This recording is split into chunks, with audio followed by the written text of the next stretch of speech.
Bonsoir à toutes et à tous. Je me nomme Donasser et j'ai le privilège d'être le maire de La Prairie. Cette année, en raison de la pandémie, nous avons malheureusement dû annuler un de nos événements forts, la grande fête de l'Halloween à La Prairie. Malgré cela, nous avons travaillé à pied d'œuvre pour vous offrir une programmation digne de cette fête tant appréciée des petits et des grands qu'est l'Halloween. Tout d'abord, je vous invite à admirer les nombreuses décorations d'Halloween qui ornent la ville lors de vos déplacements, qu'ils soient à pied, à vélo ou en voiture. Une fois de plus, nos employés municipaux ont mis le paquet pour vous émerveiller. Je vous invite également à participer au premier concours de costumes de la ville. Vous avez jusqu'au 1er novembre pour faire parvenir une ou des photos de votre plus beau déguisement et courir la chance de gagner une carte cadeau dans un commerce d'ici. Tous les détails de ce concours sont sur le site Internet de la Ville de La Prairie. Enfin, ce soir, nous sommes particulièrement fiers de recevoir le maître de l'horreur au Québec, l'auteur, scénariste, réalisateur, M. Patrick Sénécal. Je tiens d'ailleurs à le remercier d'avoir accepté notre invitation. Mais juste avant de vous laisser, en sa compagnie, je vous invite à poursuivre le défi 28 jours lancé par le gouvernement du Québec afin de freiner la propagation de la COVID-19. Il ne faut surtout pas baisser la garde. Ensemble, nous pouvons faire la différence. Bonne soirée à tous. Joyeux Halloween.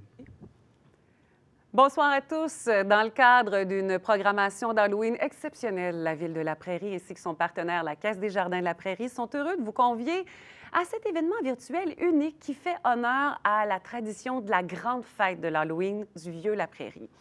C'est un événement interactif et virtuel. Donc, interactif veut dire on veut vous entendre, écrivez-nous, posez vos questions à notre invité. Tout ça, c'est chaleureux, c'est entre nous. Mon nom est Julie Dionne, je suis animatrice et j'aurai la chance ce soir d'interviewer pour vous Patrick Sénécal. Auteur, scénariste, dramaturge, Patrick suscite les passions et nous fait frissonner depuis plus de 25 ans ici au Québec.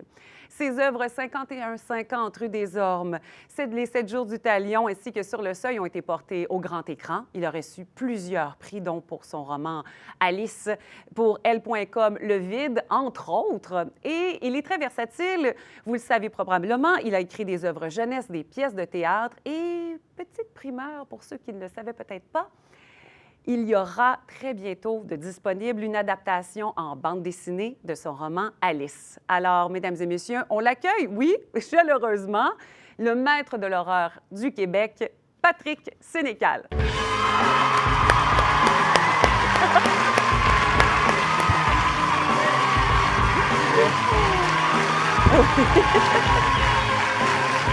Salut!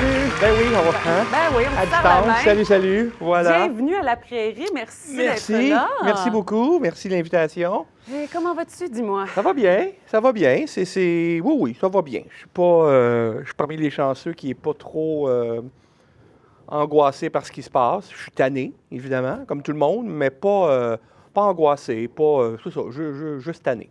Juste tanné? Oui, mais je suis chanceux aussi parce que ça ne touche pas beaucoup mon travail. Moi, je suis un écrivain, fait que c'est sûr que ça ne m'empêche pas d'écrire. Mais il y a quelques projets qui ont été rapportés, évidemment, mais l'écriture de romans, ça va bien. Mais justement, est-ce que ça a été fertile pour toi, le confinement? Pas fertile dans le sens que ça ne m'a pas inspiré nécessairement. J'avais déjà une idée avant que le virus arrive. J'ai commencé à écrire le roman à peu près en même temps que le roman que je suis en train d'écrire et qui va sortir éventuellement l'hiver prochain, si tout va bien. J'avais déjà une idée avant que le virus arrive. Donc, je n'ai pas pensé à quelque chose d'autre, mais j'ai réussi. J'ai trouvé que ce n'était pas une mauvaise idée de... Il y a une allusion là, un peu au virus dans mon roman. Là. Mon roman finit que le Québec commence à se confiner. Je trouvais qu'il y avait un lien intéressant à faire à la fin avec ce virus-là, mais ce n'est pas le sujet du tout du roman. Mais avec un des personnages, ça marchait, la montée de ce virus-là. J'ai un personnage dans mon roman qui est très paranoïaque, très conspirationniste, justement. Fait que je trouvais que la montée du virus pouvait être intéressant pour alimenter la psychologie de ce personnage-là. Mais ce n'est pas un roman sur le virus, sauf que tu ne peux pas faire un roman qui se passe en 2020 puis pas en parler. Je veux dire Non, je pense que c'est inévitable. Ben, c'est inévitable, à moins de pas faire un roman réaliste, à moins que tu veux faire un roman qui se passe dans un univers parallèle, que tu veux... Mais si tu établis clairement que tu fais un roman réaliste dans le sens que c'est possible, qu'on n'est pas dans la fantasy, qu'on n'est pas dans la science-fiction, puis que ça se passe au Québec en 2020, en fait n'importe où dans le monde en 2020, ben, de faire comme si la COVID n'existait pas, c'est un peu déconnecté, à moins que tu veuilles jouer à ça, à moins que c'est ça vraiment l'intention, c'est-à-dire, imaginons que ça ne serait jamais arrivé. Mais moi, ce n'était pas mon cas. Bien, c'est ça, c'est que toi, tu flirtes, c'est ça, là, il y a un côté science-fiction, il y a un côté réaliste, ça se côtoie toujours un peu dans tes œuvres. Ben, il y a du fantastique des fois, mais le fantastique, même le surnaturel, c'est ancré dans la réalité quand même. Je veux dire, ce qui est intéressant du fantastique, mettons un de mes romans, mettons Sur le seuil. Sur le seuil, c'est du fantastique dans le sens que ils vont se rendre compte que l'écrivain, comment il s'appelle, donc, Thomas, ça fait trop longtemps que je ne l'ai pas écrit, c'est ça, Thomas est peut-être inspiré par le mal. Il y a peut-être eu, peut-être qu'il y a du surnaturel là-dedans, mais justement, le fantastique, c'est-à-dire l'apparition du surnaturel dans la réalité, ça marche quand les bases sont très réalistes, quand dès le départ, on pense que dans la réalité, et que cette réalité-là va déraper. Alors, si tu veux installer du fantastique dans la réalité, il faut que la réalité du départ soit... bien assise. Oui, à moins de faire, comme tu dis, des romans. Il y a des romans qui sont des dystopies, il y a des romans qui sont des utopies, il y a des romans qui sont des uchronies, où que là, tu t'imagines une réalité parallèle. Puis bon, l'écrivain peut faire ce qu'il veut, dans le fond. Mais moi, j'aime bien qu'au départ, on soit dans une réalité qu'on reconnaît, puis qu'à partir de ça, ça peut aller ailleurs. Et c'est ce qui fait que c'est aussi troublant, tes œuvres en général, parce qu'on souvent les commentaires, c'est mon Dieu, on se dit c'est clairement déjà arrivé ou ça va arriver ou... Oui, c'est ça. Oui, je pense que plus qu'on reconnaît l'univers dans lequel on installe l'histoire, plus qu'on risque d'être ébranlé par ça, parce que justement, on est dans un univers que normalement est rassurant pour nous. Et tout à coup, il ne l'est plus. Il arrive des choses qui, cet univers-là n'est plus rassurant. Fait que pour moi, c'est un ingrédient important. Ouais. Oui. Et puis, j'ai envie de juste faire une petite parenthèse parce que c'est l'Halloween dans quelques jours. Hein? Ça s'en vient. Pour toi, ça a une place particulière dans ton cœur ou papon tout? Pas particulièrement. J'en ai eu une quand mes enfants étaient jeunes, évidemment. Là, ils sont rendus à 19 et 21 ans. Fait que même 20 ans, ma fille vient d'avoir 20 ans. Mon gars va en avoir 22. Fait que c'est sûr que, bon, eux autres, c'est plus les parties d'Halloween qui les intéressent. Je n'aille pas aller à un party d'Halloween de temps en temps, moi non plus. J'étais un gars de party en général, mais moi, de ne pas être chez nous la soirée de l'Halloween, là, c'est pas grave. Là. Ma blonde, pour elle, c'est très important. Elle, c'est sa fête préférée. Elle aime que les enfants viennent à la maison, leur donner des bonbons. Fait que je participe parce que je trouve ça cute, puis elle aime ça. Mais je suis pas un gars très... j'ai de la misère avec un peu les fêtes établies. Là, le côté commercial de ça? Oui, c'est ça. Moi, ma blonde, on a établi depuis longtemps que la Saint-Valentin, on fête pas ça. La fête des mères, la fête des pères, toutes ces affaires-là. Moi, personnellement, en même temps, je ne vais pas être rabat-joie. Là, si mes enfants ils aiment ça, puis ma blonde aime ça, je ne vais pas les empêcher d'avoir du fun, puis je ne vais pas dire non, ça ne m'intéresse pas. Mais personnellement, il y a Noël que je trouve ça le fun parce que on se voit toute la famille. Puis ça fait une couple d'années qu'on se donne plus de cadeaux à Noël non plus.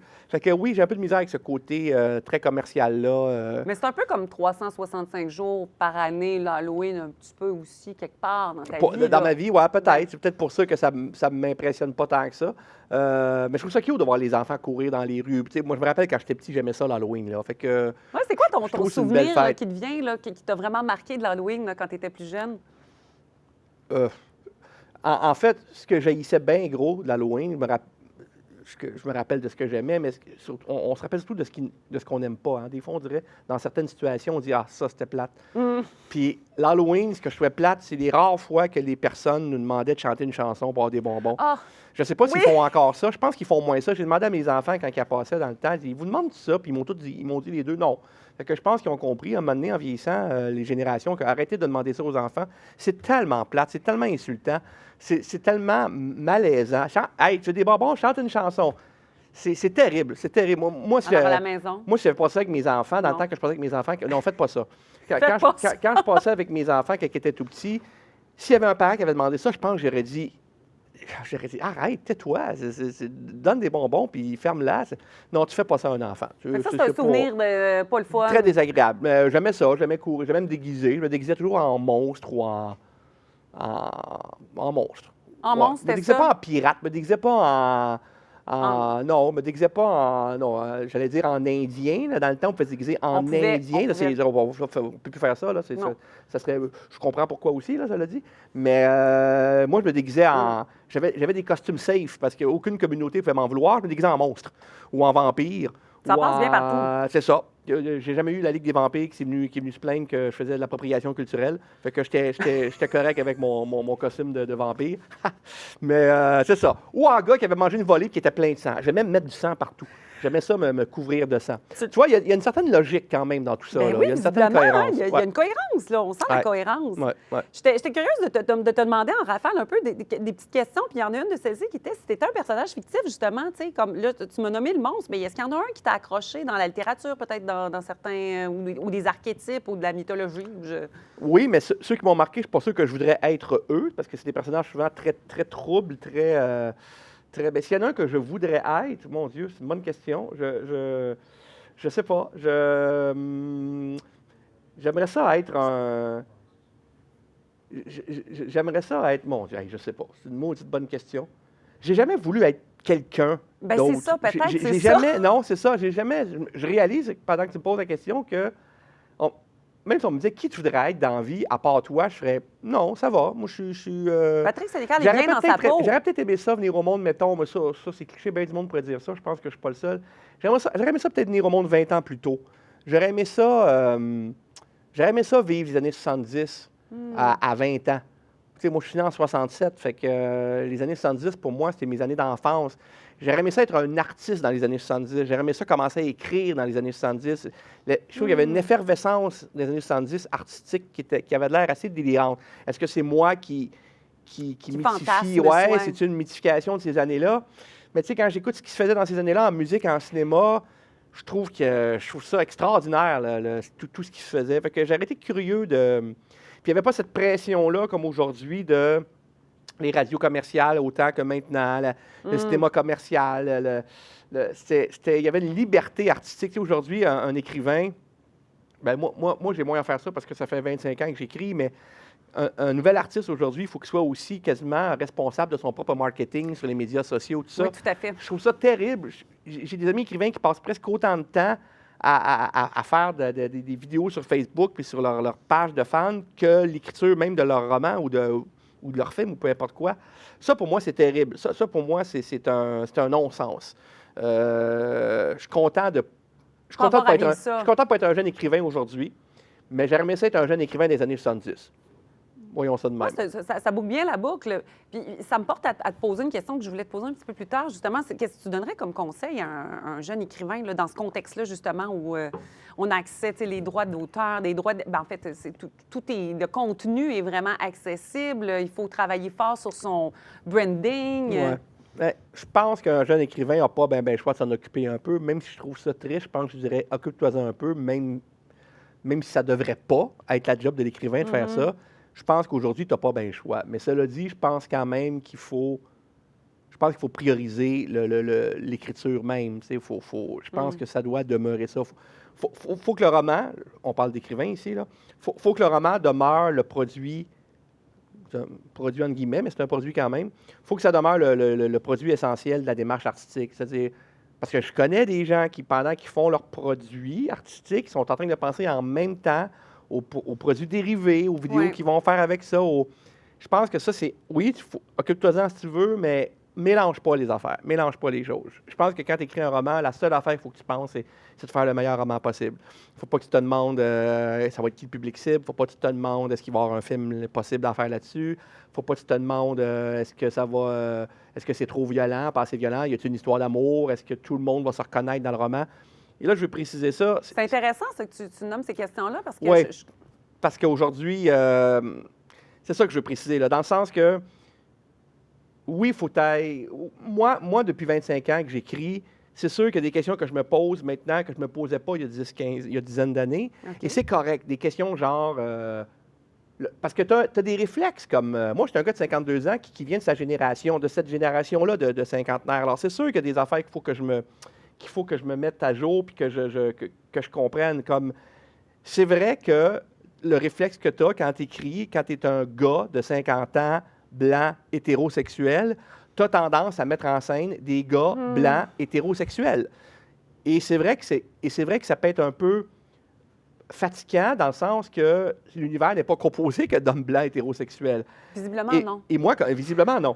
Et moi, comme écrivain, ça, aussi bien voir le côté intéressant, même pour moi, de dire, ben allons explorer d'autres choses. C'est comme là, dans mes 3-4 derniers romans, j'essaye de mettre, comme dans le dernier, le personnage masculin, le deuxième, pas le personnage principal, mais le deuxième personnage principal, je l'ai mis homosexuel. Il n'y a aucune raison que c'est homosexuel dans le livre. Aucune. Jamais il parle de son homosexualité. Là. Ben, c'est-à-dire qu'il en parle quand ça donne. Parce que, mais c'est pas le thème du livre. Mais je me suis dit, pourquoi pas? Pourquoi pas mettre un gay? Pourquoi pas qu'il serait gay puis qu'on n'en fasse pas un cas? Oui. Fait qu'il est juste... Bon, il y a des personnages que j'ai mis dans l'autre reflet. Au départ, c'était 2 gars, puis celui qui avait une relation malsaine avec l'écrivain qu'il aimait beaucoup, c'était un gars. J'ai dit, pourquoi pas une fille? Pourquoi pas une femme? Ça va même m'amener une dynamique différente. Fait que je me pose ces questions-là. J'essaye d'amener ça. Que tu avais moins en début de carrière. Donc. Oui. Mais Donc, c'est une prise il de ne faut pas conscience. tomber dans le piège non plus de dire, il ne faut pas faire un catalogue non plus pour plaire. À Bon, tout le est-ce que là, j'ai un trans? Est-ce que là, j'ai un noir? Est-ce que là, j'ai un cul de jatte? Est-ce que là, j'ai... tu sais, je veux dire, Excuse-moi. à un moment donné, tu peux pas... Non, ben c'est bien correct, là, je fais exprès un peu. Faut pas... c'est ça, faut pas non plus que tu écrives pour plaire à tout le monde. Mais il faut que tu te dises, ben, je veux représenter la réalité, ben représente-la jusqu'à un certain point, là. Mais en même temps, mes romans, quand ça se passe à Drummondville, c'est pas vrai qu'un personnage sur 2 va être noir. C'est pas vrai. C'est à Drummondville. C'est ça. Qu'est-ce que tu veux, là? Il en pleut pas, là. Fait que, mais, alors, c'est de trouver l'équilibre là-dedans parce que je pense qu'il y a des très bonnes choses là-dedans de penser à la diversité et tout ça, mais il faut faire attention puis rester ce qu'on est aussi puis de ne pas avoir honte d'être ce qu'on est puis d'écrire ce qu'on écrit non plus. Fait que moi, je pense qu'il y a un équilibre à aller chercher là-dedans. Oui, puis tu sembles bien jauger ça, en tout cas, de la façon que tu me Ben, dis. j'essaye. OK. Ouais. L'équilibre, ça se passe bien? Oui. Ça se passe bien? Moi, l'écriture, c'est une façon d'être équilibré. Je veux dire, mon équilibre, je la trouve dans l'écriture. Je suis un gars qui, je pense qu'avec toutes les choses noires et sinistres et violentes que je mets dans mes romans, je pense que d'écrire là-dessus, c'est une façon de Transcender des trucs. Oui, exactement. C'est une catharsis. Là. Je pense que c'est assez clair. Puis ma blonde psychologue, c'est ce qu'elle me dit. Elle dit, c'est sûr que tu deals avec des peurs, avec des idées noires à travers tes romans, puis c'est une façon d'avoir le contrôle là-dessus jusqu'à un certain point. T'sais. Je pense que c'est assez vrai, ça. Mais je ne veux pas me prendre non plus pour un philosophe. Il n'y a pas juste ça. Il y a aussi le plaisir d'écrire une bonne histoire efficace, puis ça, le trailer, puis l'horreur permet ça aussi. Là, t'sais. Il y a un côté très kid là-dedans. Il y a un côté que je m'amuse à manipuler mon lecteur. Là. Ça c'est clair. Là. C'est clair, Tu tires clair. les ficelles puis t'aimes ça. Oui. Vraiment. Non, moi, il y a des journalistes qui m'ont déjà dit, ouais, mais vous manipulez vos lecteurs. Ben, je dis, Carrément. Absolument. Je dis, oui, voyons donc. Je dis, d'ailleurs, je ne connais pas un écrivain qui ne fait pas ça. Même si tu écris des romans sérieux, à un moment donné, tu veux quand même manipuler dans le bon sens. Manipuler dans le sens que tu veux écrire la meilleure histoire possible puis que ton lecteur embarque dans ton histoire. Il ne s'agit pas d'être malhonnête. Il ne s'agit pas de le manipuler en étant démagogue, en étant... C'est pas pareil. Mais oui, je vais Ton tirer les intention n'est pas ficelles. négative. On s'entend que tu veux leur faire vivre quelque chose une aventure. Là. Exact. Puis je ne vais pas leur donner l'histoire qu'ils veulent non plus. Je ne mettrai pas une histoire d'amour parce que je vais peut-être gagner 10 de plus de lecteurs si je mets une histoire d'amour. Ça, je m'en fous. Mais tant qu'à faire un trailer, je vais manipuler les émotions de mes lecteurs, ça c'est clair, pour leur donner le maximum d'efficacité. Ça, c'est sûr.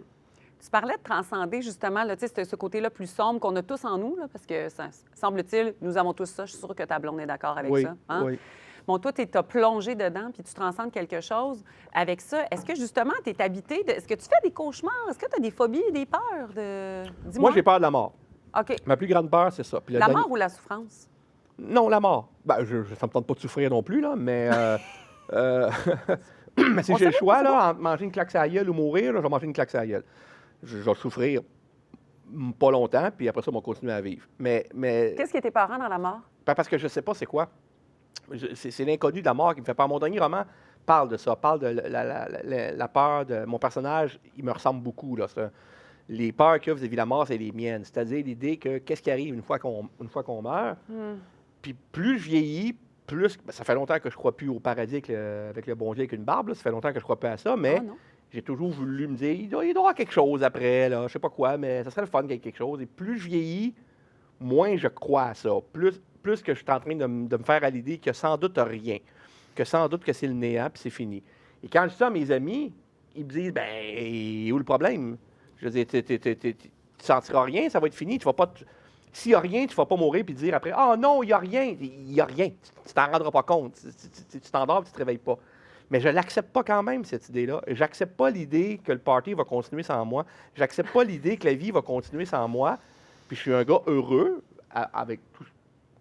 C'est-à-dire heureux, c'est un concept un peu flou, le bonheur, mais je considère quand même que j'étais un gars heureux. Et j'ai pas envie que ça finisse. J'ai pas envie que... Je trouve ça... En fait, en écrivant mon roman, je me suis rendu compte que je suis plus choqué par la mort qu'effrayé. OK. Ça me révolte, en fait. L'idée de la mort me révolte. Puis il y en a qui me disent, ouais, en vieillissant, tu vas faire la paix avec ça. Mais je connais des personnes âgées qui, non, ils font pas la paix avec ça, pas en tout. Là. Ils ont 82 ans, puis ça leur tente pas plus de mourir. Mais peut-être que si tu viens bien magané, peut-être que si tu viens bien souffrant, peut-être que si, à un moment donné, tu peux plus rien faire, puis que tu as besoin d'une couche 24 heures sur 24, peut-être que là, tout à coup, la mort devient peut-être une option que tu fais, bah, il est peut-être temps de tirer à la plug. Confortable, oui. Ouais. Mais là, Puis c'est en peut-être bien ça en qui va forme à m'arriver. 52 ans, tu as le goût de rester dans le party, tu sais. Oui. Puis quand j'ai le party, c'est pas nécessairement de prendre un coup de rouille soir. Le party, dans le sens de vivre. La fête de la vie. La fête de la vie, c'est ça. Puis moi, j'aime la vie. Je suis un gars... Je suis pas un... on est dans une société qui valorise beaucoup les workaholics, puis que à chaque fois qu'on présente une personnalité à la télévision ou à la radio, on est fiers de dire il travaille comme un fou, comme une folle, 65 heures par semaine, comme si... Moi, je ne travaille pas 65 heures par semaine et je ne veux pas travailler 65 heures par semaine. Ça ne m'intéresse pas. Moi, il y a bien des journées qu'à 1 heure, 2 heures l'après-midi, des fois, j'ai écrit un nombre de mots satisfaisant dans mon roman. Je fais, c'est assez, c'est fini. C'est quoi, c'est ça, justement, c'est quoi ton barème, tu sais, dans... Bien, 2000 mots par jour, j'essaye de me rendre à ça. Des fois, en 6 heures, je ne suis pas capable. Des fois, en 4 heures, je suis capable. Puis des fois, je ne suis pas capable tout court. Fait qu'à un moment donné, c'est sûr que si je t'écœurie, je vais arrêter, point. Mais j'essaie d'écrire 2000 mots par jour. Bon, après ça, il y a d'autres projets aussi qui viennent interférer là-dedans. J'ai écrit une série pour la télévision, on en parlera tantôt. J'ai écrit des trucs de même. Alors là, dans ce temps-là, des fois, c'est plus difficile de faire le 2000 mots par jour. Et là, ça fait des journées, des fois, plus remplies, mais plus normales, dans le fond. Mais vous ne me verrez jamais travailler après 5 heures le soir. C'est rarissime. Ça va arriver, mettons, si je suis en fin de roman, puis que là, je suis bien énervé, puis que je veux continuer parce que je suis bien excité. Tu sais, comme là, j'ai fini le premier jet de mon roman cette semaine, puis là, j'ai écrit jusqu'à 6h15 à peu près dans l'après-midi. Ça c'est énorme pour moi. Là. Ça, c'est parce que j'étais bien énervé. Mais non, moi, la fierté de travailler 60 heures par semaine, je comprends pas ça, cette fierté-là. Moi, j'aime trop relaxer, lire, jouer à des jeux de société. Ça, je suis un peu malade mental de ça. Faire n'importe quoi, écouter de la musique, aller prendre une marche. T'as le loisir multiple, là. Oui, j'ai le loisir multiple, puis je me sens pas coupable de rien faire. Cela dit, si j'écris pas mon 2000 mots par jour pendant 3-4 jours, à un moment donné, je me sentirai pas bien, je vais me sentir coupable, puis je vais me botter le derrière, là. T'as-tu des Mais trucs j'ai dans pas ce besoin de temps-là, travailler quand 9 heures par t'as une jour. panne de 3-4 jours, là? C'est pas une panne. Quand j'écris pas pendant 3-4 jours, parce que j'ai juste été paresseux, en général. Ah, OK. Mais ça arrive très rarement, parce que ça arrive pas, en fait. C'est pas vrai. J'écris pas, je passe pas 3-4 jours sans écrire. C'est arrivé cet été. Cet été, j'ai eu une panne de motivation. J'étais allé en vacances en Gaspésie. C'est original, ça. C'est à peu près comme tout le monde. J'étais allé en Gaspésie avec ma blonde, puis nos enfants sont venus une partie du voyage. Puis, quand je suis revenu de là, j'avais zéro motivation pour écrire. J'ai été un bon 1 mois et demi à écrire. Des fois, j'étais justement 3-4 jours sans rien écrire. Et je pense que c'était un effet de la COVID, ça. Je pense que c'était un effet de la je suis écœuré, là, je suis tanné, là, tu sais. Mais là, je me suis rebotté le derrière. Le monde est retourné, mes enfants sont retournés à l'école. Ma blonde a recommencé à travailler. Parce que je m'ennuie de ma maison déserte, moi, quand j'écris, là. Tu sais, j'aime ça, être tout seul dans la maison quand j'écris. Là, tout le monde est chez nous, là, parce que l'université de ma fille est à distance. Ma blonde travaille à la maison. Est-ce que ça te distrayait quelque part? Ça bouleversait un peu ta routine d'auteur? Oui, parce que le matin, ça allait parce que tout le monde était couché. Mais là, quand ça... Sauf ma blonde, mais ma blonde, elle travaille tranquille. Mais là, quand mon gars, ma fille, le chum de ma fille qui a vécu avec nous autres pendant le confinement, là, quand ça se levait à 10 h le matin, là, ça bourdonnait dans la maison. Puis là, c'était dur de me concentrer. Puis l'après-midi, ces ados-là dans la maison, ados, jeunes adultes, dans la maison, qui qui me disait, ben là, qu'est-ce qu'on fait? On joue-tu un jeu? Moi, je peux pas dire non à ça. Je peux pas dire non à jouer à un jeu de société. Je suis malade Ben mental. oui, parce que là. malade Je mental. suis malade mental de ça. Définir Fait que là, je vois malade des jeux. mental du jeu. Là, Ben, c'est une addiction. C'est une addiction. Ah, OK, c'est à ce ma niveau-là, là. ma blonde a dit, c'est vraiment une addiction, Patrick. OK. Tu es incapable de dire non si quelqu'un te propose un jeu de société. Peu Fait que importe t'es la incapable. circonstance. Là. Oui. Puis T'as- je pense qu'elle a raison. T'as pas dormi depuis 2 jours, t'as faim, peu Bon, ben ça, importe. je sais pas, je me suis pas rendu jusque-là, mais... Je vais extrême un peu. mais là. ça serait... oui, c'est bien, bien dur de dire non. Très, très, très, très dur. Puis c'est quoi quel type de jeu de société là, t'as Ah, des jeux de stratégie, là, des jeux complexes, là, des beaux jeux qui durent des... Tu sais, les livres d'instruction, ils ont 25 pages, là, puis moi, je suis capable de jouer à des petits jeux aussi faciles, tout ça, mais j'aime bien les gros jeux, là, qu'on est 3-4, C'est une là, puis ça quête, nous là. prend 2h30, 3 heures une game. Là. Ça, j'aime bien, bien ça. Fait que ça prend des joueurs pour ça. Là. Oh, ben, j'en ai plein. T'en as plein. Ben oui, j'en ai plein. C'est ça, on a des réseaux, là, puis... Hey, heureusement. Ouais. C'est comme une addiction plus C'est facile une à vivre. addiction, mais c'est pas dangereux.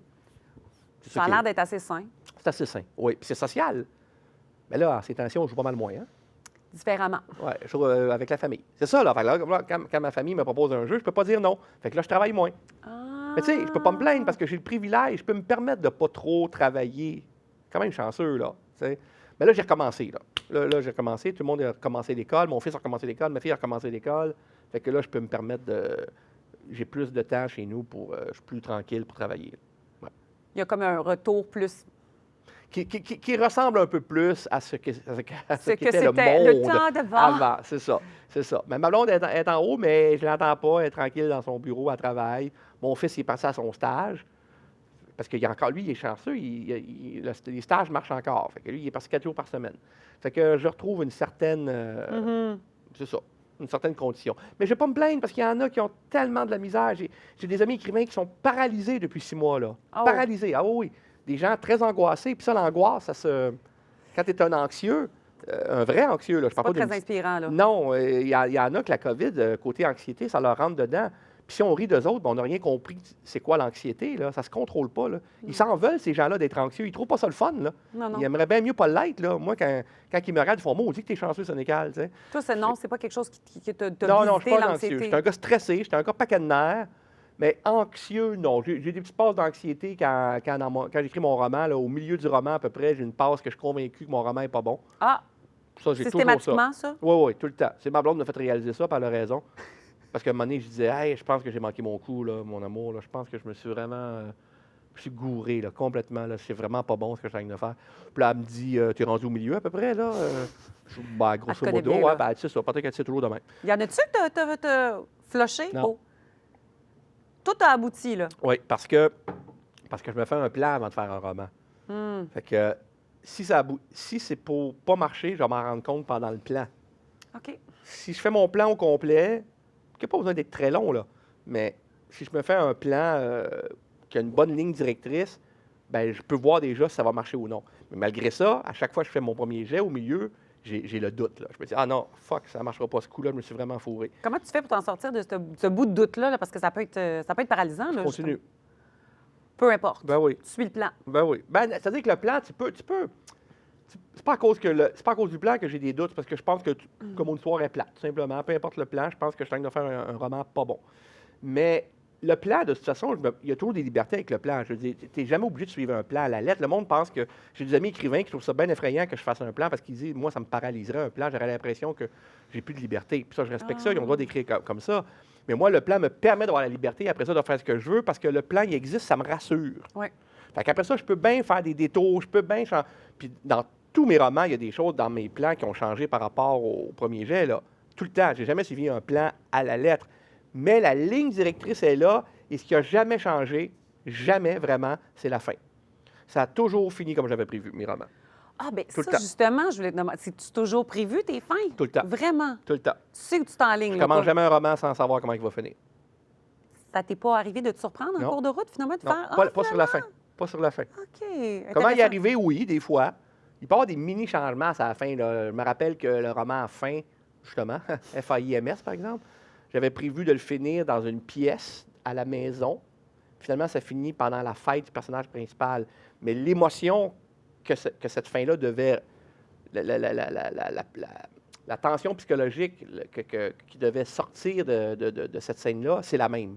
L'intention est la même. C'est le lieu, la circonstance qui était C'est la légèrement circonstance qui a été différente. changée, mais est-ce que les regards qui se jettent à la fin, puis il y en a qui ont les secrets de telle personne, puis puis le mal-être, puis le faire semblant alors qu'ils sont à l'intérieur tous brisés, au lieu que ça se passe juste dans leur cuisine entre eux autres, entre les quatre, ça se passe pendant la fête du père, fait que je trouve ça encore pire parce que tout le monde autour, « Hey, bonne fête! » Mais eux autres sont complètement dans leur horreur intérieure. Fait que c'est la même horreur que je voulais, mais pas dans le même endroit. Fait que ça, c'est pas grave. Ça, c'est des petits endroits qui peuvent changer. Mais l'émotion finale, ce que tu veux passer comme idée à la fin, l'intention du roman, en fait, c'est la fin.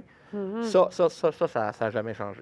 Est-ce que ça t'arrive en cours de route, là, des fois, de t'auto-censurer puis de te dire « Hey boy, je pense que là, je m'en vais un peu trop loin, c'est too much. » Bien, c'est pas trop loin dans le sens que... Bien, y a-tu un trop loin avec toi? Bien, Et où ta ligne? C'est-à-dire qu'il y a des trop loin. Il y a toujours des trop loin. C'est le trop loin que toi, tu es capable d'assumer ou pas. C'est-à-dire que ça va être trop loin si tu n'assumes pas ce que tu écris.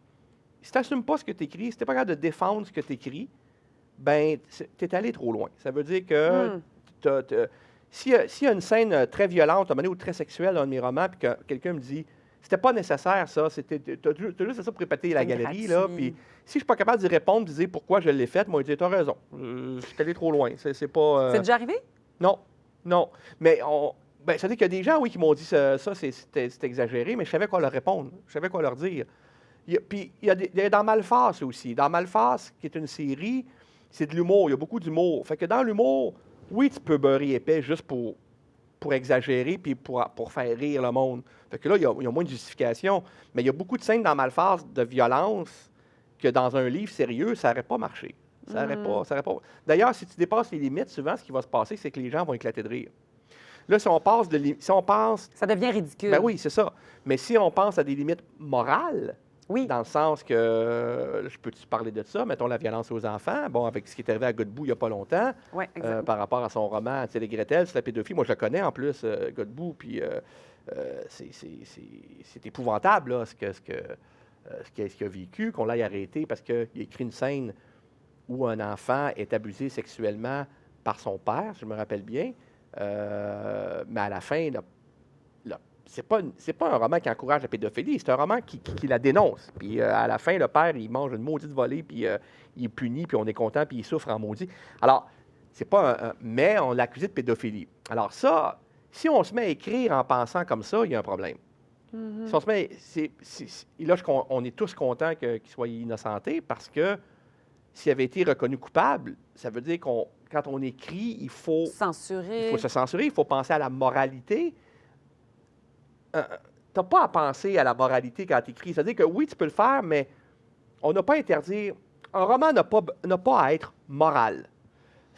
Et s'il est immoral pour certaines personnes, ou s'il l'est même dans l'absolu, c'est aux gens de décider de ne pas le lire, c'est tout.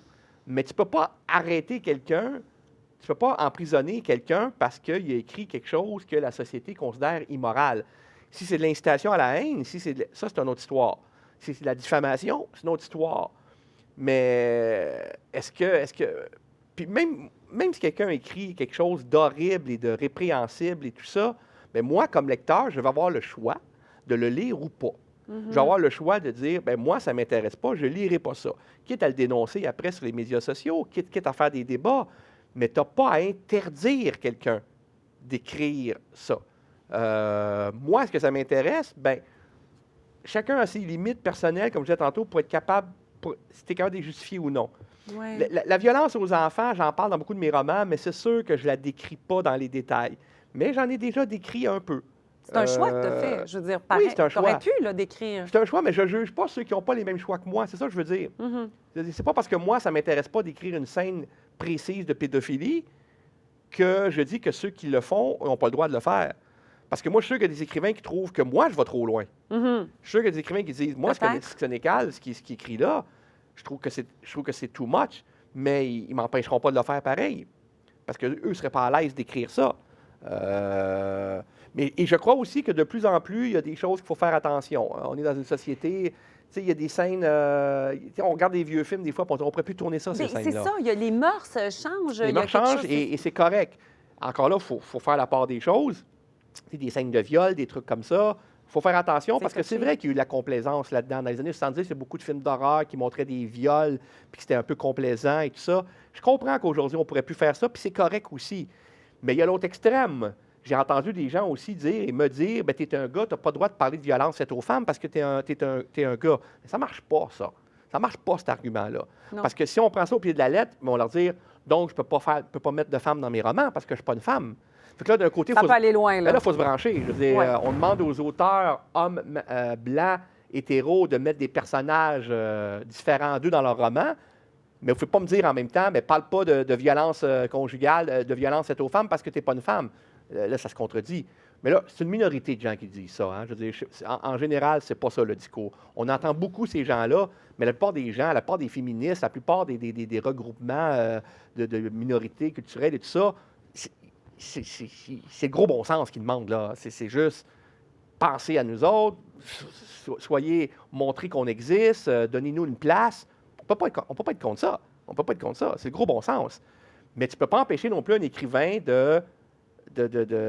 Moi, si j'ai le goût d'écrire un roman qui se passe dans une communauté haïtienne, mettons, ben je vais le faire.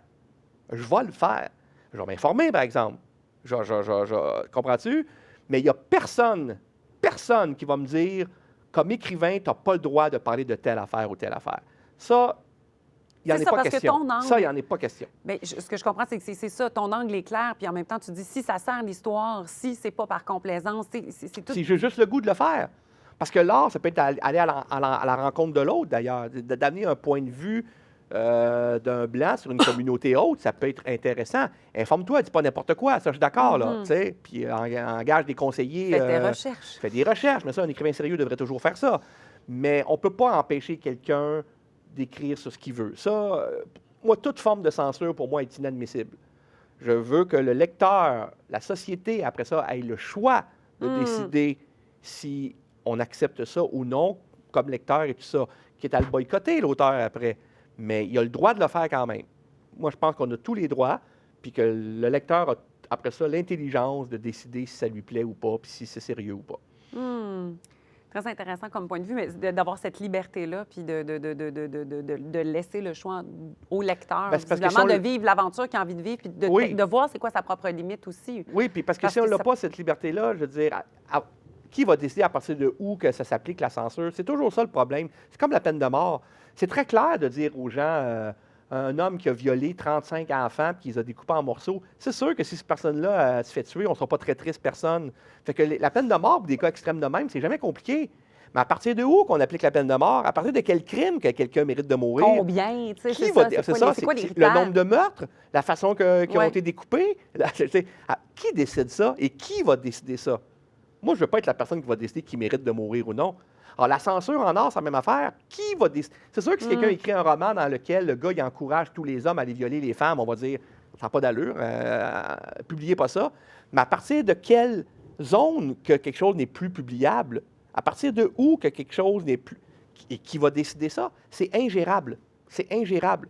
Alors, aussi bien laisser tout libre, puis après ça, laisser aux gens juger par eux-mêmes.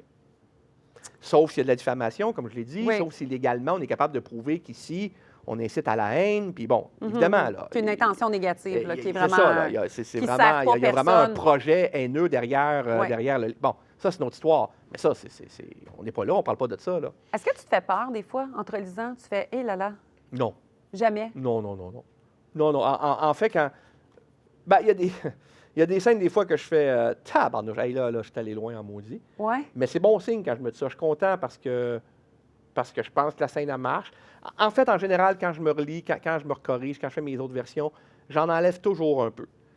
J'enlève toujours un peu de sang, un peu de sexe, un peu... Parce que c'est facile d'aller trop loin. C'est facile, comme je disais, d'être Tu complaisant. peux plus, peux moins. Puis dans la première version que j'écris, le premier jet, c'est pas là que tu vas travailler c'est pas là que tu es nuancé, là. Là, tu let's go, là. Là, je me laisse aller, puis j'y vais à fond. Puis là, quand je me relis, je me dis, c'est nécessaire. C'est ça. Qu'est-ce que tu fais, là? Tu veux épater la galerie, justement. Fait qu'en général, j'en enlève un peu. Là, le monde, souvent, il me dit, t'en as enlevé, pourtant, c'est élevé. Je vois, mais justement, tu trouves ça élevé parce que j'ai trouvé l'équilibre. Parce que si j'avais laissé ce que j'avais écrit avant, tu aurais peut-être fait, come on. Fait que c'est cette ligne-là qui n'est pas facile à trouver, mais que encore 25 là, ans, la j'essaye de liberté. trouver, là, ben, de savoir jusqu'où je peux en mettre pour que ça soit, que le monde fasse « Oh, mon Dieu, c'est terrible », mais sans en mettre trop pour que le monde fasse « Voyons donc, qu'est-ce que tu fais là? C'est pas... Et en plus, c'est personnel. Comme je t'ai dit tantôt, il y a des gens qui m'ont déjà dit « Ah, cette scène-là dans ton roman, moi, je n'y ai pas cru, je trouve que tu exagéré, là, j'ai éclaté de rire. » Alors, évidemment, quand tu vas dans l'horreur, quand tu vas dans l'extrême, On n'a pas tous les mêmes repères. on là, n'a de pas toute tous les mêmes façon. repères, puis c'est pas Exactement. exactement, c'est tout à fait ça. Puis je respecte ça, là, je ne vais pas dire à quelqu'un, t'es bien épais. Tout le monde a ses limites et on n'a pas toutes les mêmes. Je discutais de toi avec une amie, d'ailleurs, on la salue, bonjour Karine, et elle me soulignait à quel point il y a quelque chose qui la frappait beaucoup dans tes romans, c'est le fait que souvent de prise de position par rapport à la société. Là. Est-ce que c'est un point de départ, ça? Est-ce que c'est un moteur, pas un point de départ, mais peut-être un moteur pour toi de prendre position, de véhiculer quelque chose par rapport à... Bien, je pense que tous les auteurs parlent un peu de... Je pense que c'est pas vrai que... Moi, j'ai de la misère à croire qu'un romancier va écrire un roman complètement neutre où on n'a aucune idée de ce qu'il pense dans la vie à travers son roman. Je pense La que neutralité est difficile à... ben, notre personnalité va ressortir malgré nous. Là. Je veux dire, j'ose espérer que même si j'écris des romans horribles, violents, déprimants et tout ça, j'ose espérer qu'on peut quand même voir dans mes romans que je suis un gars plutôt de gauche, que je suis un gars qui veut croire à l'égalité, tout ça, parce que il me semble que malgré tout, c'est un roman comme Les 7 jours du Talion, par exemple, il me semble que quelqu'un qui... Il me semble qu'on ne peut pas fermer ce roman-là et dire Sénécal, finalement, il est pour la peine de mort. Il me semble que non. Il me semble que c'est assez clair que ce roman-là est un roman qui dit c'est humain de vouloir se venger, mais est-ce que c'est une bonne idée? T'sais? Je pense que ça Fait que oui, j'ai des questions morales, en fait. Je pose des questions morales dans mes romans. Mes personnages sont toujours mis face à des limites morales, justement, jusqu'où je peux aller, est-ce que j'ai dépassé une limite ou non. Et je pense que ces questionnements moraux-là, je ne suis pas un moralisateur, mais je suis un moraliste. Je juge pas mes personnages, mais en même temps, je montre qu'il y a des limites à ne pas dépasser. Et que si tu les dépasses, il y a des conséquences psychologiques et humaines à ça. Ça, je pense que oui. Ça, je pense... Mais... C'est un désir de faire réfléchir, en fait. Dans certains romans, oui. Il y en a que non. Là. Il y a des romans qui sont purement du gros divertissement. Oniria, c'est un gros film de série B, un livre de série B, mais c'est comme un film de série B où je me suis amusé avec les codes. Malface, j'ai déconné pendant 4 tomes, de façon sérieuse, mais quand même, là, je me suis vraiment éclaté. Prévois-tu faire une autre série, justement, une œuvre en série? J'ai une question d'Isabelle, justement, qui me posait... Aucune idée. Ouais, il sait pas, Isabelle. J'ai aucune idée. Gars, je suis en train de finir un roman, là, puis je sais même pas ça va être quoi mon prochain. J'ai aucune vision à long terme de mon œuvre. Aucune. C'est vraiment le moment présent. Il y a une chose que je sais des fois, c'est que je sais que Michel Beaulieu, qui est un de mes personnages, qui revient dans 3-4 de mes romans, je sais qu'elle va revenir encore, mais je ne sais pas comment, je ne sais pas quand. C'est pas fini avec lui. Avec elle, c'est une fille. Ah, excuse-moi, j'ai dit... c'est pas grave. Excuse-moi. Mais non, c'est pas grave. Lapsus. Ben, Michel, c'est pas pour rien qu'elle s'appelle Michel, c'est que son père voulait un gars, puis il l'a appelé Michel, parce que... Oui. Bon. Mais c'est ça, je sais qu'elle va revenir, mais je peux jamais prévoir comment. Fait que mon prochain roman, ça va être quoi? Je ne sais pas. Je suis pas quelqu'un qui pense à si long terme que ça. Tu as l'air bien dans le moment présent. J'ai pas l'air d'un gars très carriériste, c'est très ambitieux quand je parle comme ça, mais c'est vrai que je ne suis pas ambitieux, je suis un peu comme tout le monde. Mais c'est intéressant de voir ta tant. façon de voir les choses. Justement, tu disais, moi, je trouve qu'il y a une cohérence avec je veux pas faire du 75 heures semaine. J'ai besoin de vivre des loisirs et tout ça. Fait que c'est facile, Sénégal, de dire ça. Toi, à cette heure que tu as du succès, tu es un auteur qui est beaucoup lu au Québec. Tu ferais la même chose? Mais j'ai toujours été comme ça. Ça a toujours été moi, ça. Même quand je n'étais pas connu, je ne voulais pas travailler 60 heures par semaine. J'ai jamais voulu ça. Même quand j'enseignais, j'avais des collègues profs qui travaillaient comme des fous parce que quand tu es prof, tu travailles en tabarnouche. Puis moi, je trouvais des moyens de ne pas travailler 65 heures par semaine. Je suis contre ce principe-là. Il n'est pas question que je passe le tiers de ma vie... le tiers, oui, peut-être. Mais il n'est pas question que je passe la moitié de ma vie à travailler. Il n'y en a pas question. Mais si tu avais un travail qui était moins payant, mettons, est-ce que tu t'accommoderais, tu aurais un niveau de vie moins... Ben oui, quand j'étais prof, je fais plus d'argent que quand j'étais prof, là. Puis J'imagine. Parce que je suis chanceux, parce qu'il y a beaucoup d'écrivains qui ne peuvent pas vivre de leur plume. Moi, je suis très privilégié, puis j'en suis conscient. Puis je sais que c'est fragile, je sais que tout ça peut s'écrouler. Moi, ça m'a donné moi, je suis dépendant des lecteurs. Si les lecteurs se mettent à moins m'acheter, je vais faire moins d'argent. C'est aussi bête que ça, là. Mais oui, Mais c'est pas l'argent qui te guide. Ben non, non, parce que quand j'étais prof, je veux dire, tu viens pas prof pour être riche, là.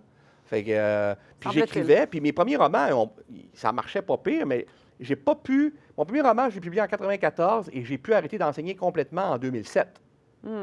Fait que si il y en a qui disent « Ouais, toi, t'as fait de l'horreur puis du fantastique parce que ça pogne. » Ben j'ai crime, ça m'a pris du temps à comprendre que ça pognerait, hein, parce que de 1994 à 2007, j'ai pas pu en vivre.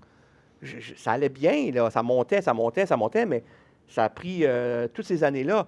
Puis j'avais 12-13 ans, puis j'écrivais de l'horreur, puis des affaires de même. Fait que c'est pas vrai là, que c'est dans un but carriériste. Là. Ceux qui me connaissent savent très bien que c'est n'importe quoi, cet argument-là. Là. Fait que si j'avais voulu écrire juste pour l'argent... D'ailleurs, il y a des éditeurs au début qui m'ont dit « C'est trop élevé ce que tu écris, Patrick, tu ne pourras jamais vivre de ça. Tu ne pourras jamais en vendre tant que ça, parce que c'est vraiment élevé ce que tu fais. » Fait que si j'avais été carriériste, j'aurais fait... Ils ont sans doute raison. Je vais rajouter des histoires d'amour. Je vais mettre des histoires d'amour, parce qu'il y a bien des histoires d'horreur qu'il y a des histoires d'amour là, qui mettent une histoire d'amour, ils ne peuvent pas s'en empêcher. Moi, ça m'énerve, les histoires d'amour au cinéma. Fait que je ne vais pas en mettre dans mes romans, sauf si ça a rapport, là. Sauf si... je ne dis pas que personne s'aime dans mes romans, mais je ne vais pas plaquer une histoire d'amour là-dedans parce que, hey, ça prend une histoire d'amour dans toutes les histoires, tu sais. Fait que, non, c'est pas l'argent qui me drive, mais là, j'ai la chance de vivre de ce que je fais. Fait que j'en profite. Mais j'en connais des auteurs qui vivent de leur plume, puis qui en veulent encore plus, puis qui en veulent encore plus. Mais ils ont le droit. Eux autres sont peut-être heureux de travailler 65 heures par semaine, là. Ils sont peut-être heureux là, de se faire un plan d'affaires, puis c'est bien correct, là. Tout le monde a le droit d'aimer ce qu'il fait. Mais moi, Patrick Sénécal, là, moi, les journées que je suis capable d'arrêter de travailler à 2h, 2h30 de l'après-midi, là, je suis bien content, puis je me sens zéro coupable. Puis je peux le faire. Fait que j'en profite. Mais tant mieux. Tant mieux, puis c'est inspirant. Quand j'étais prof, je ne pouvais pas faire ça, évidemment. Mais je ne corrigeais pas le soir jusqu'à minuit, là, comme certains profs. Là. Je ne suis pas capable de faire ça. Je peux pas faire ça. C'est pas moi. J'ai envie de prendre quelques questions du public. Oui. Parce qu'il y a des gens qui nous écoutent. Ben oui. Il y a des gens qui Même nous s'ils écoutent. sont pas là. Ils sont pas là, on les sent. On les sent. Quelque chose. On les sent. Émilie, qui d'ailleurs veut mentionner qu'elle trouve que la ville de Drummondville est très bien représentée dans tes romans. Oui, bien ça va un peu plus mal à Drummondville dans mes romans que dans le vrai Drummondville. Là. Je rends Drummondville un peu plus inquiétant. Mais c'est vrai que c'est drôle. Oui, bien, puis c'est une grande inspiration pour toi. Puis justement, parlant d'inspiration, elle demande pour l'inspiration... C'est une longue question, fait que je vais juste... c'est pour l'inspiration principale pour écrire un livre, est-ce que tu pars plus par le lieu, par les personnages? Qu'est-ce qui dicte le récit, là? Ça dépend des romans. Il y a des romans que j'ai pensé aux personnages en premier. Il y a des romans que c'était le thème. J'avais le goût de travailler sur ce thème-là. Il y a des romans que c'est un personnage, ça je l'ai dit. Des fois, c'est une scène. Des fois, c'est juste une scène. Tu sais. Sur le seuil, c'est une scène. C'est une scène que j'ai rêvée. C'est le seul de mes romans qui vient d'un rêve. C'est sur le seuil. Elle.com, j'avais le goût de parler d'Internet. Internet pognait de plus en plus, puis je dis, il doit se passer des choses horribles sur Internet. Puis je me suis mis à écrire là-dessus. Et le Darknet n'existait pas. Bien, ça devait exister, mais on ne connaissait pas le thème Darknet encore. C'est pour ça que je ne parle jamais du Darknet dans Elle.com, parce que le mot n'existait pas. Mais quelques années après, on s'est mis à parler du Darknet, et là, il y a plein de monde qui sont venus voir, des lecteurs qui ont dit, crème, dans le fond, tu parlais du Darknet? Je dis oui, mais je ne le savais pas. Mais comment ça en avance de mon temps. Mais comment ça que tu savais que ça existait? Bien, je dis, pourquoi pas? Je veux dire, moi, j'ai tendance à penser que le pire existe toujours quelque part. Fait que moi, je dis, Internet, ça te prend 2-3 fous qui ont une caméra, puis tu te mets n'importe quoi. Et là, j'ai pensé, et ça, ça existe peut-être pas, j'espère en ce cas, mais une espèce de, comment dire, de club social mondial qui contrôle Internet. Là, c'est ce côté-là un peu mondial qui était un peu plus fréquent, là, que c'est comme une grosse entreprise. Oui. C'est pas rare, mais on se dit, c'est ça. Mais ça, j'ai pensé au thème en premier, tu vois. J'ai pensé au cirque. C'est l'idée du cirque, une gang de marginaux qui arrivent dans une ville puis qui foutent le bordel un peu, juste par leur côté marginaux. C'était le cirque. Au départ, c'était le cirque qui met. Fait que ça dépend des romans. Je peux pas dire que... C'est un flash, finalement. C'est quelque chose qui va venir te... Des fois, c'était un thème. La vengeance, l'utilité de la vengeance ou non, pour les 7 jours de Talion, ça, c'était le thème. Mon dernier roman que j'ai écrit, c'était La peur de la mort. La peur de la mort puis l'hypnotisme. Je voulais faire quelque chose avec les deux. Là, je me dis, mon Dieu, j'ai des idées de 2 romans. Quelque chose sur l'hypnotisme. Ça me fait peur, l'hypnotisme. Je me dis, moi, j'aimerais pas ça me faire hypnotiser. Me faire jouer dans la tête de même. Ça t'est jamais arrivé? Non, puis je veux pas. Okay. Je refuserais ça. Fait que j'avais l'hypnotisme, je voulais faire quelque chose là-dessus. Puis ma peur de la mort. Là, je dis, ben, essaye donc de mettre. Y a-t-il moyen de mettre ça ensemble? Puis ça a fait ça. Puis souvent, je vais créer les personnages qui vont m'aider pour l'histoire que je veux parler. Alors, c'est assez rare, finalement, que c'est un personnage en premier. Sauf exception. Alice, c'était le personnage en premier. L'autre reflet aussi. Mais en général, c'est un peu l'histoire, puis je vais créer le personnage que je veux, qui va m'aider à raconter l'histoire. Alors que des écrivains, ils pensent à un personnage, puis l'histoire va venir du personnage. Mais quand tu fais du genre, comme moi, du thriller, de l'horreur, l'intrigue est tellement importante qu'il faut que tu crées un personnage qui va être au service de ton intrigue, tout en rendant ce personnage-là humain, crédible, psychologiquement cohérent, tout ça. Donc, quand Michel Beaulieu va revenir, éventuellement, ce ne sera pas parce que c'est la prémisse de base, c'est parce que non, à chaque fois elle va servir l'histoire. Oui, bien à chaque fois qu'il est revenu, Michel est apparu pendant que je faisais le plan. Je faisais le plan, puis là, je pensais à des personnages, puis à un moment donné, Michel apparaît, puis c'est comme ça me disait, mais il semble que je fitterais dans cette histoire-là. Il me semble que. C'est pour ça que je te parle. Ça serait un bon moment pour revenir. Fait que j'ai fait, ouais, c'est pas fou. Puis, tu sais, c'est arrivé avec Fin, c'est arrivé avec, Alice. Puis évidemment, 51-50 ou des autres. Il y a d'autres personnages comme ça que tu penses qui vont venir, qui vont. Je sais pas. Qui te jasent comme ça? Je sais pas. Il y a trop des clins d'œil d'un roman à l'autre, à d'autres de mes romans, tu sais. Il y a eu des petits caméos, là, des fois, là, des personnages qui venaient et qui faisaient une ligne ou deux. Mais non, je ne veux pas trop jouer à ça. Je veux pas non plus que ça devienne une gimmick non plus, là, de Sonical plug le plus de ces personnages possible dans tous ses romans.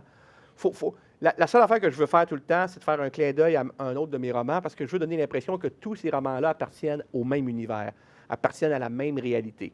Fait que ça, je trouve ça le fun de faire des allusions à 51-50 rue des Hommes, mettons, dans les 7 jours du Talion, ou de faire des allusions à Hell.com dans Il y aura des morts, parce que ça montre que tout ça est un univers cohérent, même s'il fait peur.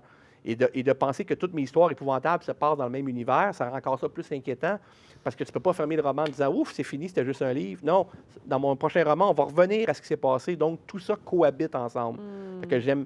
Stephen King a fait un peu ça avec certains de ses romans aussi. J'ai piqué un peu l'idée parce que j'ai été un gros fan de Stephen King. Mais il n'est pas le premier à le faire non plus. Il n'a pas inventé ça. Mais je trouve que dans le...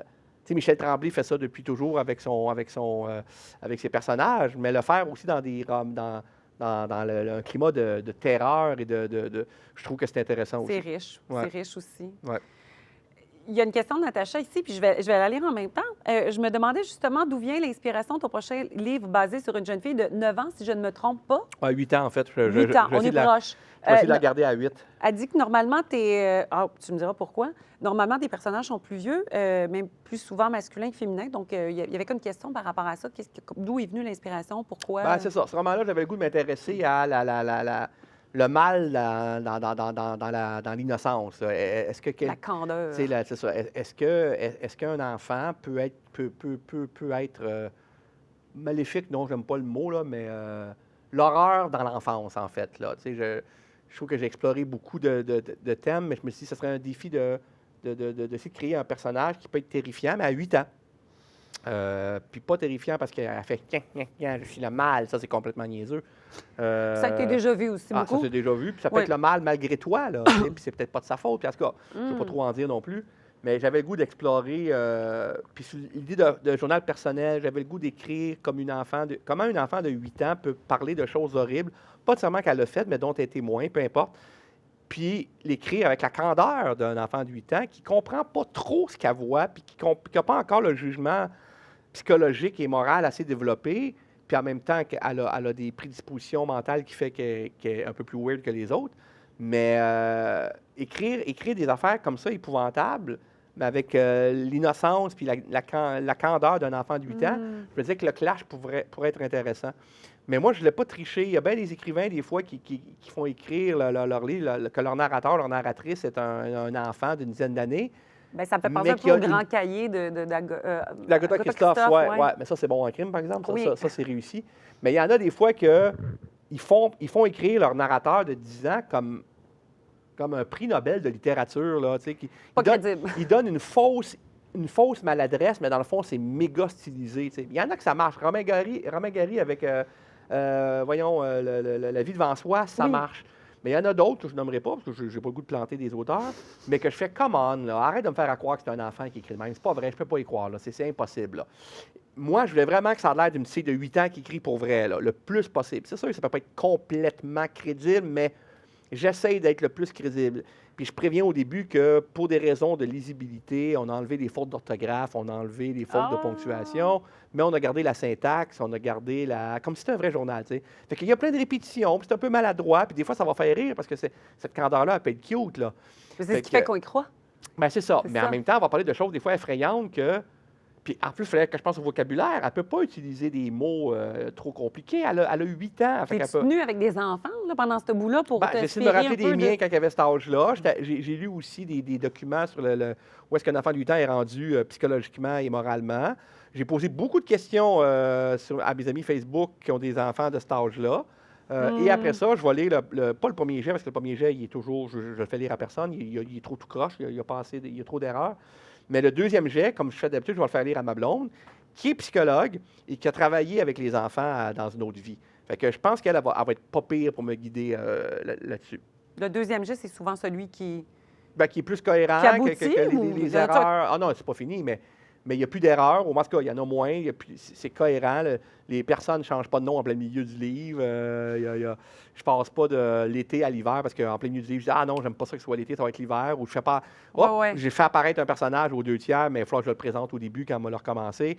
Comme tu vois que mon plan me permet des fois de... Tu sais, même si la ligne directe... T'es souple. Fait que là, le deuxième jet sert à égaliser tout ça puis à rendre ça cohérent.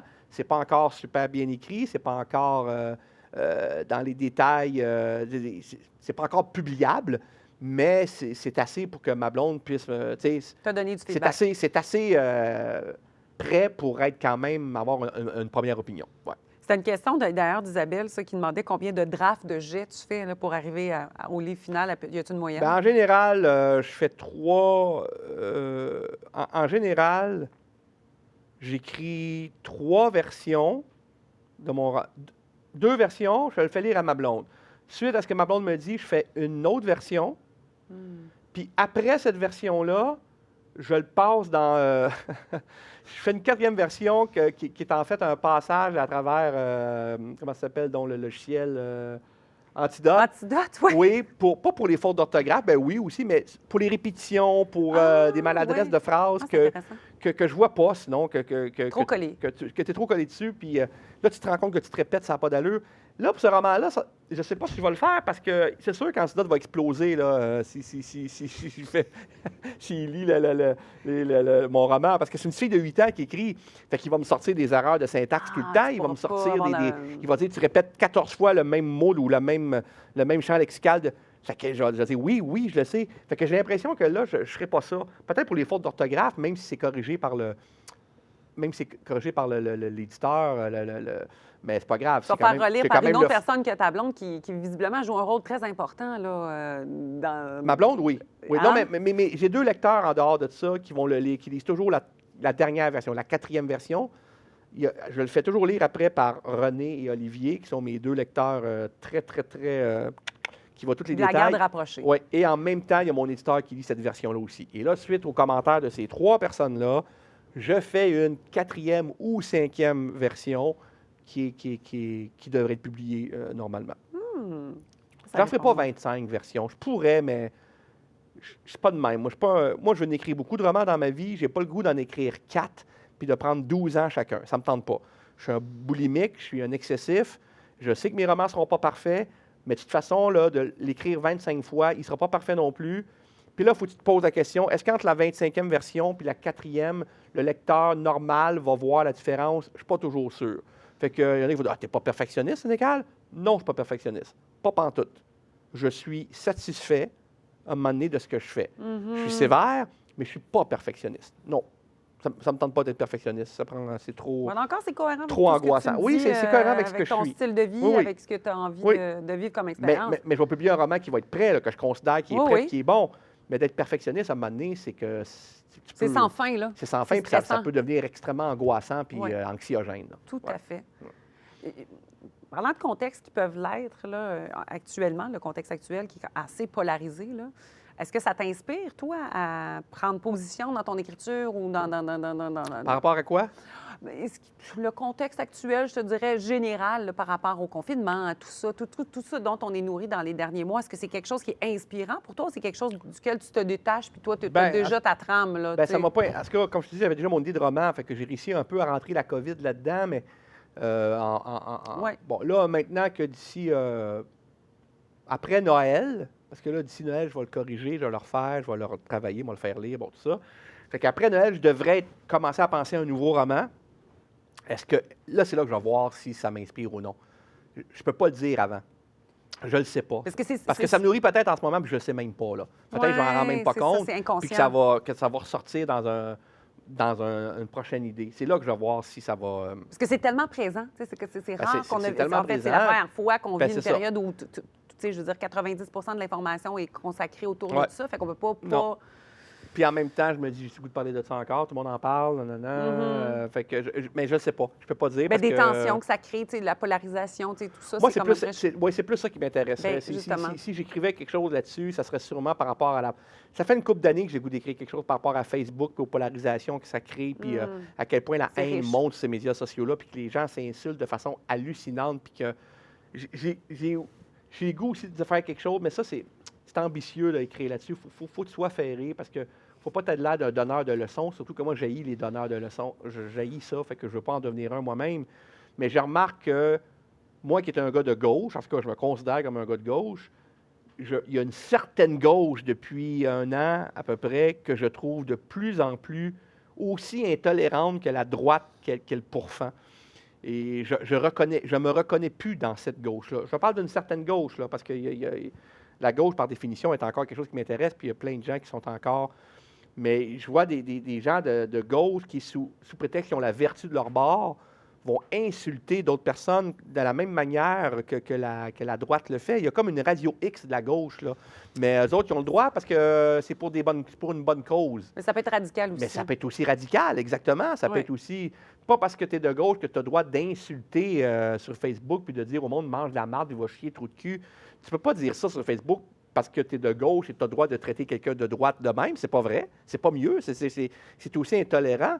La gauche qui se targue d'être un milieu d'ouverture et de discussion, mais qui se ferme à tout... en ce moment, certaines universités que aussitôt qu'un prof dit un mot, même s'il fait le contexte, qui va dire un mot, il va parler du fameux N-word qu'on peut plus dire. C'est ce que j'avais en tête. Et là, les étudiants qui ne veulent même pas comprendre c'est quoi le contexte historique du livre dont tu parles, ça, et qui veulent jeter dehors ce prof-là sans aucune forme de procès, c'est quand même très épeurant. C'est quand même très épeurant. Et ça, c'est sûr que cette montée de l'intolérance-là, de la vertu, c'est l'intolérance de la vertu. Il faut le faire, là. Cette intolérance-là, j'aurais le goût d'écrire quelque chose là-dessus. L'intolérance de la vertu. Oui, je viens de trouver ça. Note ça, mais note ça. Oui, j'haïs pas ça. Je pense me le noter quelque part. Oui. Mais j'ai le goût d'écrire quelque chose là-dessus, mais je ne saurais pas sur quel angle le prendre encore. Puis en même temps, comme je te dis, j'ai pas le goût d'avoir de l'air du gars qui, en dénonçant les donneurs de leçons, devient lui-même un donneur de leçons. Fait qu'il faut faire attention à ce... La ligne est mince. Il faut faire attention à ce paradoxe-là, c'est ça. Et si on parlait de tes projets futurs, et dans un futur proche, il y a Alice qui s'en vient en BD. Peux-tu nous parler de ça, du processus? Oui, là, ça va mal un peu dans le sens qu'elle ne sortira peut-être pas à la date qu'on avait dit. On avait dit le 26 octobre, mais ça va peut-être être une semaine de plus ou un peu plus, ou peut-être qu'on va l'avoir à temps. On ne le sait pas. Il y a des problèmes d'imprimerie, là. C'est pas la faute de personne, à part les imprimeurs, mais on n'a pas de contrôle là-dessus. Là. Puis moi, ça me même les imprimeurs, je pense qu'ils ont des... Ben oui, mais la COVID n'aide pas non plus. Là. Puis c'est ça, il y a toutes sortes d'affaires sont décalées en ce moment. Fait qu'on n'échappe pas à ça. Les maquettes, non plus. Tu disais, là, par rapport à la couverture. C'est la part de couverture qui a eu un problème de collage. Là. Puis on ne veut pas envoyer une version un peu cheap au monde, surtout pas ceux qui ont participé au sociofinancement. Puis je sais qu'eux, ils auraient dû l'avoir là. Ils devraient l'avoir, puis ils ne l'ont pas. Puis là, ils doivent être un peu déçus parce qu'ils ont payé pour l'avoir là, avant les autres. Là. Mais ça s'en vient. Ça s'en vient, puis ils vont l'avoir, ils vont être postés, puis on va mettre un petit... dans les signatures, on va mettre un petit bonus de plus pour les remercier de leur patience, parce que ça m'écoeure là, d'être obligé de... Ça me fait bien de la peine. Là. Je ne suis pas content de ça du tout, mais c'est pas de la faute de mon éditeur, c'est pas de la faute de Jake, le dessinateur, c'est pas de la faute de... C'est pas ça, là. On n'a circonstances. aucun contrôle. On a zéro contrôle là-dessus. Puis, dis-moi, est-ce qu'on peut parler de qui l'illustre? C'est Jake Dion.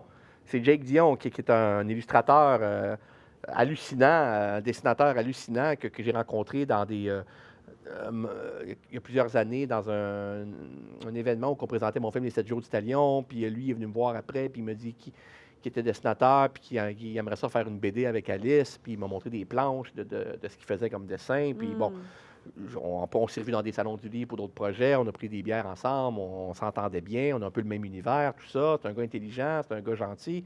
Puis c'est un gars qui a un talent de fou, là, mais vraiment, là. Fait que c'est son idée. Fait qu'on a embarqué là-dedans. C'est Alice, c'est parce que c'est lui qui l'a proposé. Oui, Wow! absolument. Puis c'est un gros... C'est une grosse BD, là. C'est un gros roman graphique, là. 280 pages, 260 pages, je sais pas. C'est très ambitieux, là. Et c'est magnifique. C'est vraiment magnifique. Tu es fier de... Je suis très fier. Ça fait longtemps que je n'ai pas été fier d'un projet comme ça. Je suis vraiment fier. Puis Alice, ben, c'est une question qui revient souvent. Il y a comme un désir, il y a une demande au niveau de l'adaptation cinématographique. Est-ce que... Ben non, il n'y en a pas, parce qu'il a failli en avoir un moment donné, mais c'est tombé à l'eau, failli. Ils ont lu le scénario que j'ai fait, ils ont dit « Oh boy, ça va être TV, ça! » Ben j'ai dit « Oui, c'est Alice. » Bienvenue dans mon monde. Lisez le roman, vous allez comprendre. Puis au Québec, on n'est pas prêt à faire des films comme ça encore. On n'est pas rendu là. On commence à faire un petit peu de télévision un petit peu subversive, je dis bien un peu. Fait qu'avant qu'on fasse des films de même... Oui, il faut ouvrir le chemin. Puis justement, par rapport à une série qui s'en vient, qui va peut-être, en fait, continuer à tracer le chemin, cette fameuse série-là, inspirée de ton imaginaire si fertile sur Club Illico, 10 épisodes réalisés par Stéphane Lapointe. Le titre est un gros clin d'œil à Alfred Hitchcock présente, puisque c'est Patrick Sénécal présente. Ouais. Peux-tu me parler de ce projet-là? Bien, normalement, il aurait dû être en ondes à Illico, là.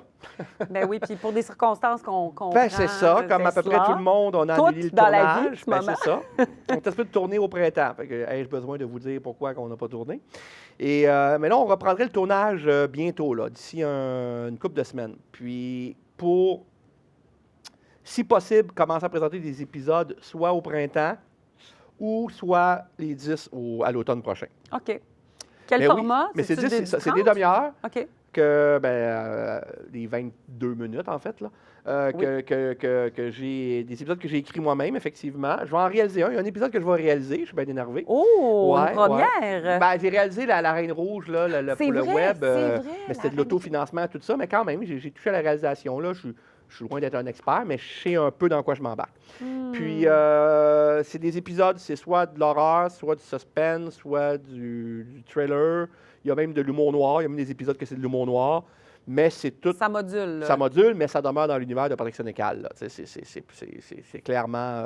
Ça va-tu avec 14, 16 ans et plus, 18 ans et plus? Ouais, j'imagine qu'ils vont le mettre 14. Il n'y a rien de très, très gore, là. Je veux dire, Non. Je me suis pas tiré dans le pied, là. Je sais que j'écris pour la télé québécoise, fait que j'ai dit, vas-y, mollo. Si tu fais des affaires trop élevées, ils vont dire, on peut pas faire ça, Patrick. Mais malgré tout, il y a une couple d'affaires que j'ai mises en me disant, ça passera peut-être pas. Puis crime, ça a passé. Il y a une affaire qui n'a pas passé, mais on t'en de moi et Stéphane Lapointe, on t'en de trouver un moyen de le faire passer, que ça va être pas pire pareil. Mais sinon, il y a des scènes quand même assez pas pires qu'on n'est pas habitué à voir ici au Québec, puis que ça passe. Non, ça sera pas... on ne s'adresse pas à toute la famille, là. C'est du Patrick Sénécal, peut-être plus soft que ses romans, mais ça demeure dark, ça demeure sombre. Même les épisodes drôles, c'est de l'humour noir, là. C'est pas de l'humour bon enfant, là. Fait que, non, je pense que ça va être quelque chose qu'on n'aura pas vu souvent. En fait, je pense que c'est une première, je pense. Je ne veux pas être trop prétentieux en disant ça, mais il me semble que c'est dans le genre au Québec, des demi-heures de genre à la Twilight Zone et à la Hitchcock, je pense que c'est pas loin d'être une première. Là. On n'est pas... Non, il n'y a pas... La chambre numéro 13, là, j'avais écrit un épisode de cette série-là il y a plusieurs années, il y a une dizaine d'années, qui était sorti, qui était des demi-heures aussi. Mais ce n'était pas nécessairement lié à l'horreur, au thriller. C'était des réalisateurs, des scénaristes différents. C'était un très beau projet, d'ailleurs. Mais vraiment des demi-heures de meurtre et mystère, là, suspense. Ça, je pense que c'est une première. Ouais.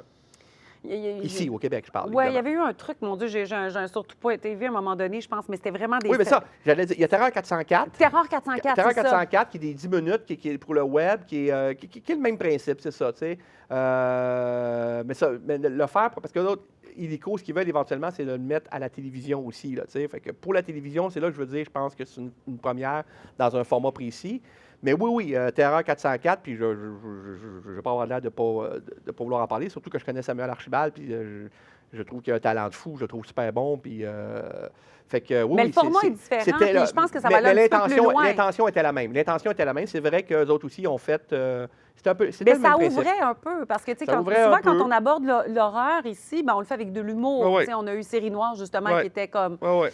Tu sais, c'est Ouais. abordé avec beaucoup d'humour. Fait qu'il y a quelque chose de tracer la voie un peu, là, je sens dans ton travail un peu pionnier, là, finalement. Oui, mais comme je te dis, c'est ça s'est fait ailleurs, puis Terreur 404 l'a quand même fait au Québec.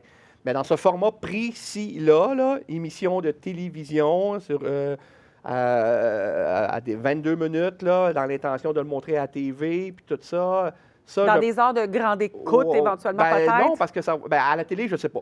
On ne sait pas. Je ne sais pas. Sur le web, le monde va Sur aller les- faire c'est comme quand ils tu veulent, veux. là, c'est ça. Sur les Mais, interwebs, c'est pour ça quand que j'étais tu veux. prudent. Je disais, il me semble que c'est une première, mais je ne voulais pas dire n'importe quoi. Puis tu vois, on a trouvé qu'il y a quelque chose d'autre ça avait déjà été Mais fait. ça me surprend, mais je Mais pense c'est dans que la même famille, tu as raison. il y a des vases communicants, puis Ah ben oui, ben oui. il y a aussi le balado écho, là, Oui. qui bientôt, là, c'est octobre, 21 Oui, octobre, oui. Ça, c'est un sur balado. Radio-Canada. À Radio-Canada, c'est juste de l'audio. Puis c'est une histoire, c'est un trailer. C'est, comment dire, pas trop en dire, mais c'est une psychiatre qui doit soigner une jeune fille de 19 ans qui a... c'est Céline Bonny qui fait la psychiatre et c'est Naïma Ricci qui fait la jeune fille. Naïma Ricci, pour la replacer, c'est la fille qui jouait dans le film Antigone, qui est une actrice extraordinaire. Céline Bonny, on sait qu'elle est extraordinaire, Oui. mais elle, c'est une découverte. Là. On l'a découvert beaucoup grâce à ce film-là, dans lequel elle est tellement bonne. Puis, c'est une schizophrène qui a tué ses parents. Puis, elle essaie de découvrir pourquoi, les motivations, la psychiatre. Puis, on est dans une espèce de futur proche où il existerait une machine qu'on peut lire, on peut entendre les voix des schizophrènes.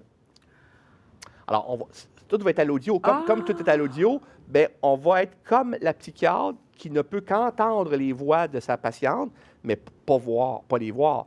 Alors, pour un balado, c'est parfait parce que justement, on va être dans la même situation que la psychiatre qui n'a accès qu'au son, qui n'a accès qu'aux voix, comme nous autres. C'est vraiment intéressant. Puis ça, c'est combien C'est bien le fun. d'épisodes, C'est ça? 7 épisodes entre 18 et 25 minutes. Sur Radio-Canada. Ouais, exactement. C'est le site de Radio-Canada dans la section des balados, puis Oui, ça oui, s'appelle oui. Écho. Écho. Puis écoutez-les avec des écouteurs. Parce que l'ambiance, hein, c'est ça, il y a quelque chose de... Oui, l'ambiance. Michel Montreuil, le réalisateur, qui est un maniaque de son et tout ça, il a beaucoup travaillé les sons, puis le son 360 ou 3D qu'il appelle, je ne me rappelle plus trop, moi je connais rien Ouais. là-dedans.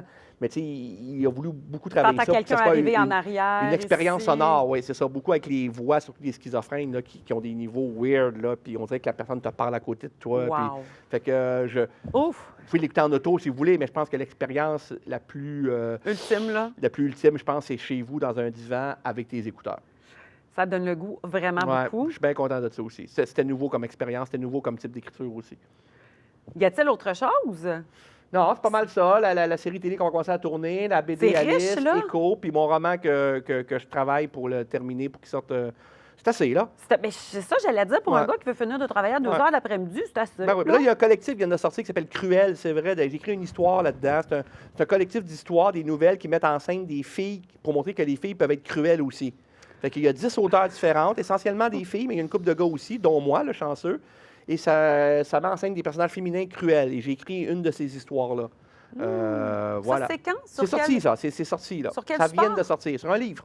OK, excuse-moi. Ouais, ça s'appelle Cruel. OK. Ouais. Puis c'est un beau projet. Je suis bien content de mon histoire. Hmm. Ouais. Puis en plus, vous allez découvrir plein d'autres auteurs si vous ne les connaissez pas. C'est un bien beau projet, ça aussi. Puis des filles cruelles, c'est cool quand même, là. Pas juste les gars qui peuvent être cruels, là. Oh non, non. Moi, ça fait longtemps que je fais ça dans Non, mes la romans, cruauté mais... n'a pas de genre. La cruauté n'a pas de Non, genre. elle n'a pas de genre. Puis pas cruel parce qu'ils ont juste le goût de se venger là, d'un chum qui n'est pas fin, là. La cruauté parce qu'ils Pur. sont cruels, là. C'est ça. Ils sont Parce badass. qu'on est. Ils sont badass. Est-ce qu'on est Oh, je sais pas. Avec le... Tu sais, Ben, je pense qu'il y en a que oui, mais il y a tellement d'études là-dessus, hein, puis de contradictoires. Je pense que tu peux venir. Je pense que oui, il y a des gens qui viennent au monde avec mais avec des prédispositions, disons. Que ton environnement, après ça, peut. Tu sais, comme les tueurs en série, souvent, on se rend compte qu'ils ont un background qui se ressemble par rapport à leur enfance, souvent avec leur mère. Ils ont souvent eu des problèmes avec leur mère. C'est un peu cliché, mais ça arrive souvent.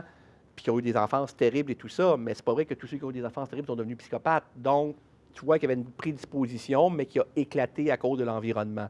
Je pense que c'est plus comme ça qu'on peut mais venir au monde evil, là, à la Stewie, comme dans Family Guy, là. Je suis pas sûr de ça. prédisposition plus. Prédisposition, c'est ça. Ou alors de venir vraiment au monde avec tes malades mentales en venant au monde. Il y en a, mais ça, tu le découvres vite.